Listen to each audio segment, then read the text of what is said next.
guys, and welcome back to Opal&Mint. I am Ashley.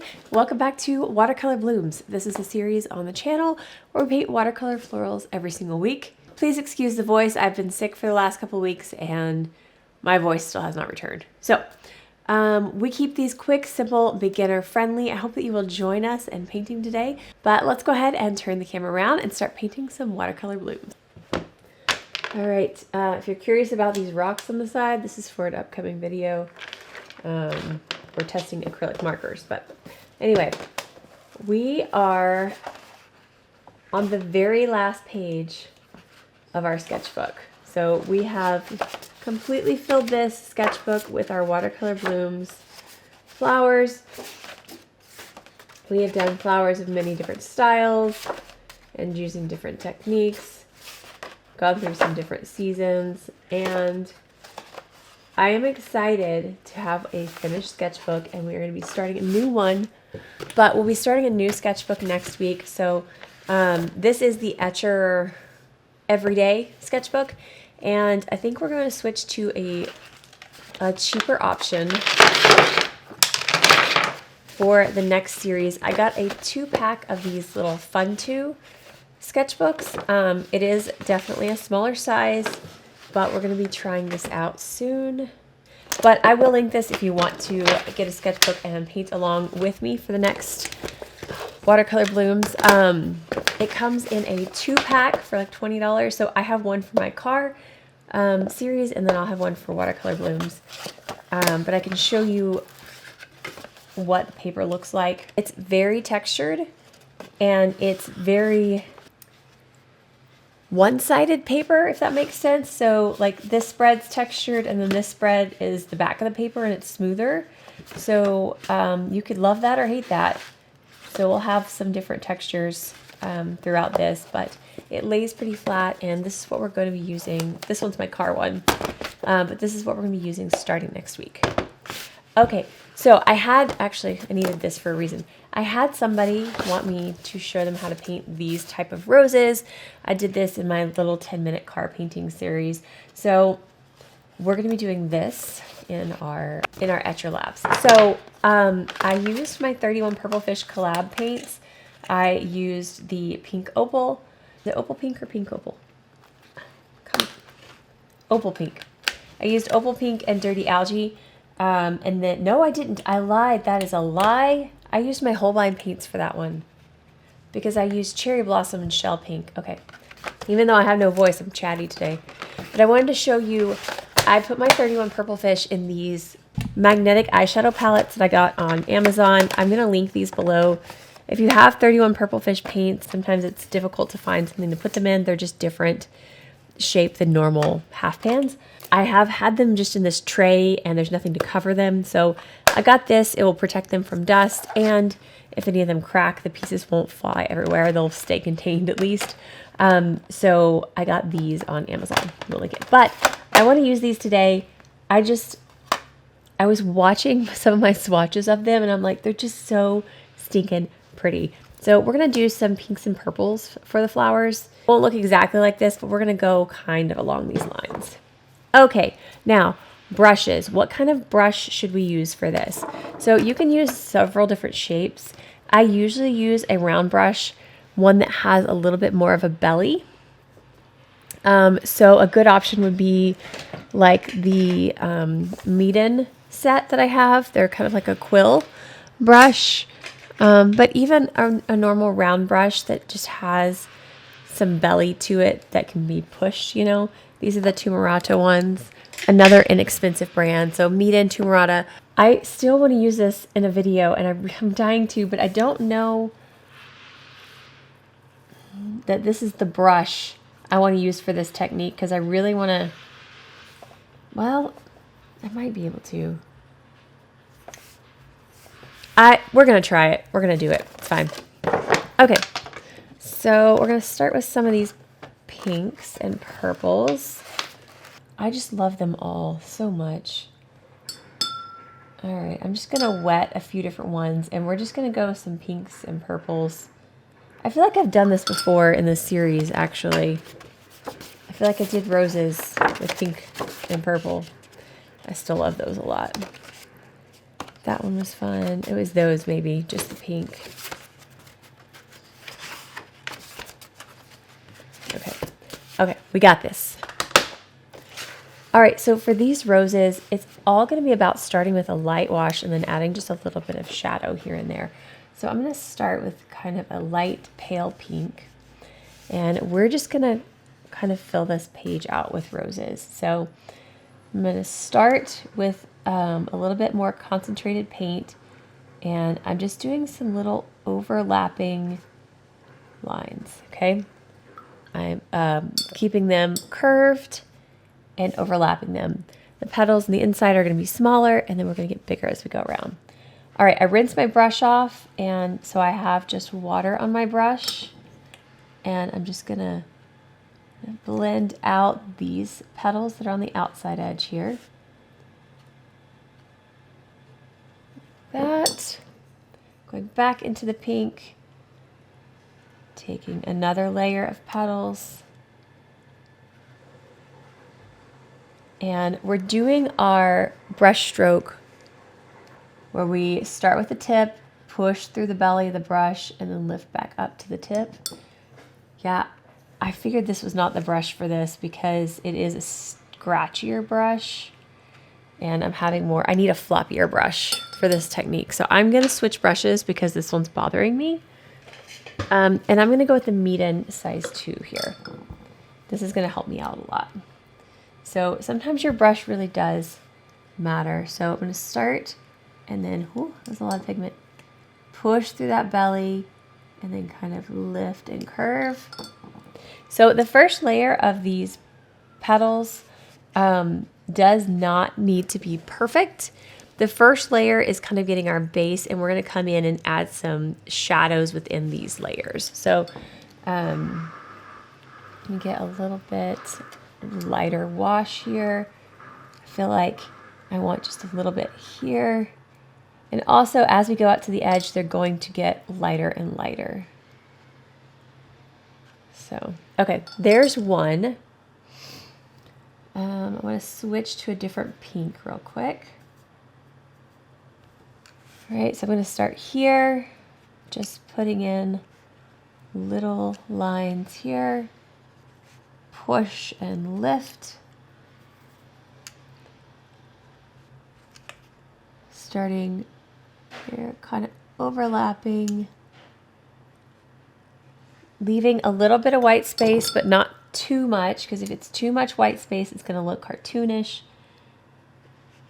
But you do need to have a little bit of separation for this loose style. Okay. Again, we're going to refine that later with some darker color. Okay. Let's see here. A little bit of this one. Adding a little purple into our pink. Okay, always starting in the center. Press and lift. Overlapping petals. Getting lighter as we go around.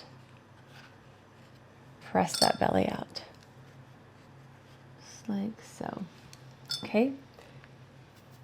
All right, this is still wet, and so I'm going to go in with some darker paint, and at the base of these petals, we're going to add in a little bit of shadow. So rinsing my brush off now, and then I'm just going to kind of help feather that out on some of these.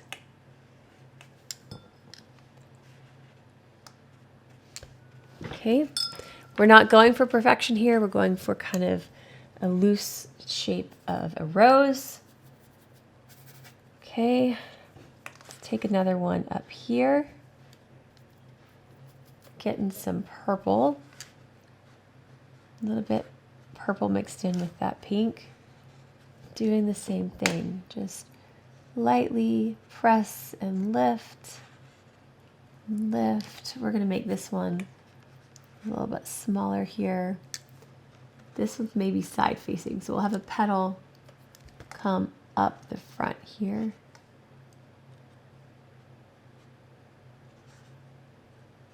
Okay. Let that one chill for a second. And I am just kind of going around back and forth between all these colors here. All right, we're gonna tuck one in right here.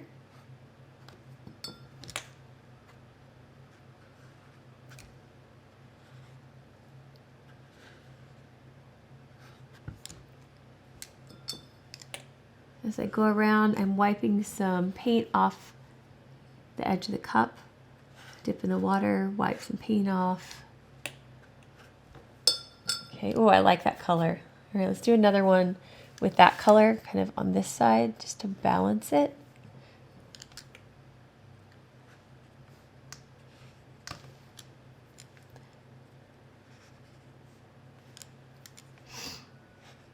I'm not being too fussy about placement of these petals. We're just going around a center. Okay, let's see here. All right, we need to go back into some of these now and place some shadows. So I'm going to start with this one. And since this one's kind of facing up, we've got depth at the base of this. And then in the center,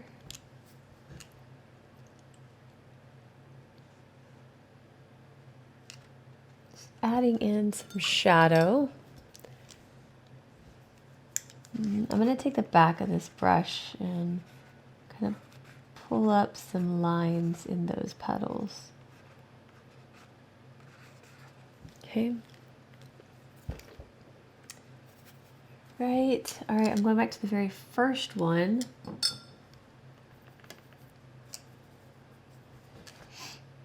Just going to add in some of that shadow as well.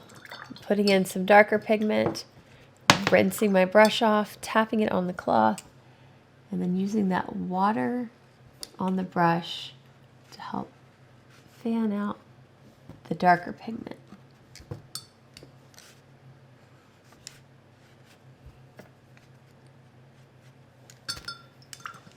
Okay, okay. Doing good. All right, so I'm just going to go back in some of these and do the same thing.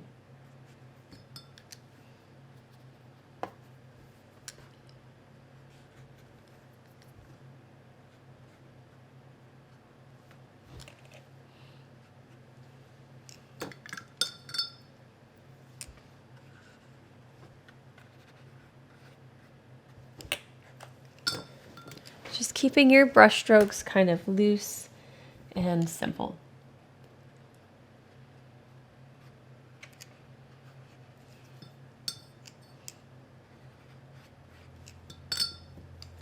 Always keeping it curved around the center of the flower. Putting in pigment, fanning an edge out. Pretty, pretty, pretty, pretty. Oh, this is so much fun. Okay, let's define this one over here, and then maybe we'll start filling in with leaves everywhere.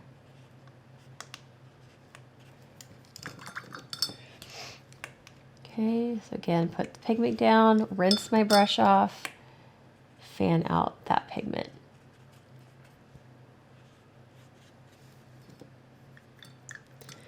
Okay, these are looking good. Very simple, beautiful roses. I feel like this one needs a little bit of help. There's too much white space in here.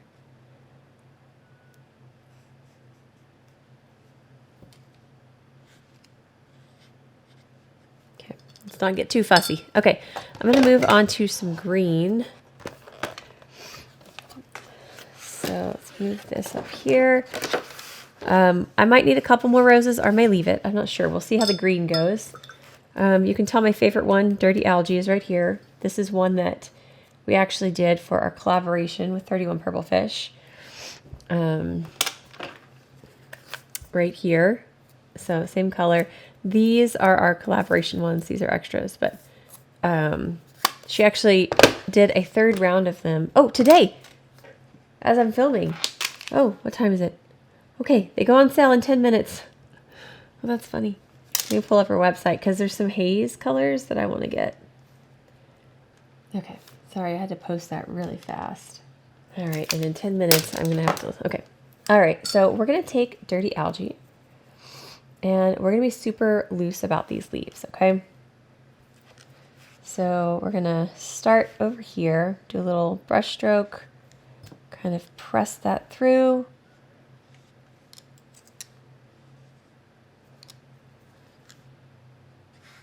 Press and lift. Come out this way.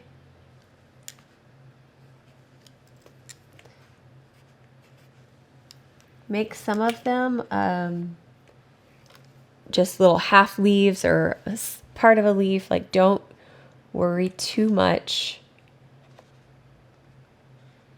about your leaf shapes.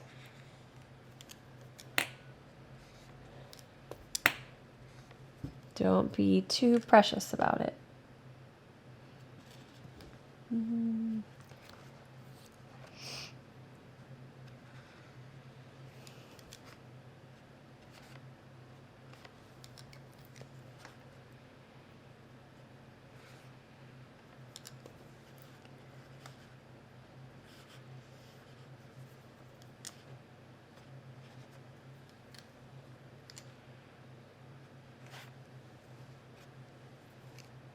With these paints, I make sure I get plenty of water in them because they granulate, and so the more watery they are, the more that pigment's going to separate.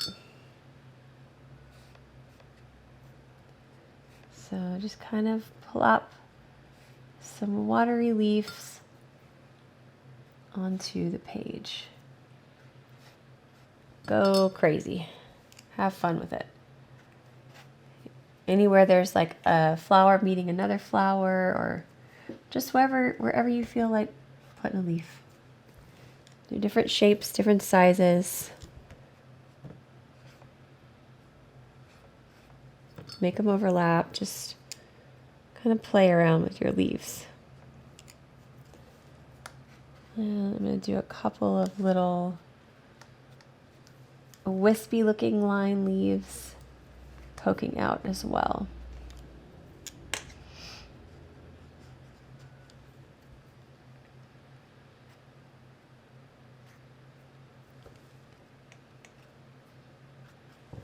Okay. All right, so there are some roses. There's a space right here that's bothering me. I don't know, do I fill it with a leaf?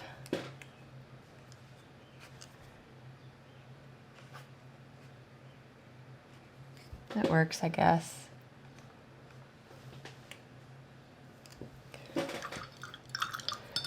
So a lot of times I do the same thing with the leaves. I'll let them dry, and then I'll put a little bit of darker spots in them too, just so they have that extra layer of depth. I'm loving seeing all this separation happening here. Basically, that's it. Play around with this. Do this a lot. I've painted them like this on and off, and just kind of play around with your shadow placement, but don't be too concerned with making it look perfect or making it look just like mine or anyone else's. Like, even mine, flower to flower, they're going to look different. Every time you paint them, they'll be a little bit different. But also, every time you paint them, they're going to get a little bit easier. So just have fun with it and don't stress too much. There we go. So I'm taking, on some of these that are drier, I'm taking a little bit more of that green, thicker pigment, and just going down the half of a leaf. So just defining those leaves a little bit more. You can do it to all of them, some of them, whatever floats your boat. So, all right, I think that is going to wrap it up for this Watercolor Blooms, though. Make sure you come back next week. We're starting the new sketchbook. But if you enjoyed this one, please give it a thumbs up. And if you haven't already and you want to see our future videos, hit that subscribe button down below, and we'll see you again next time. Bye. Oh, darn it. I just hit the camera.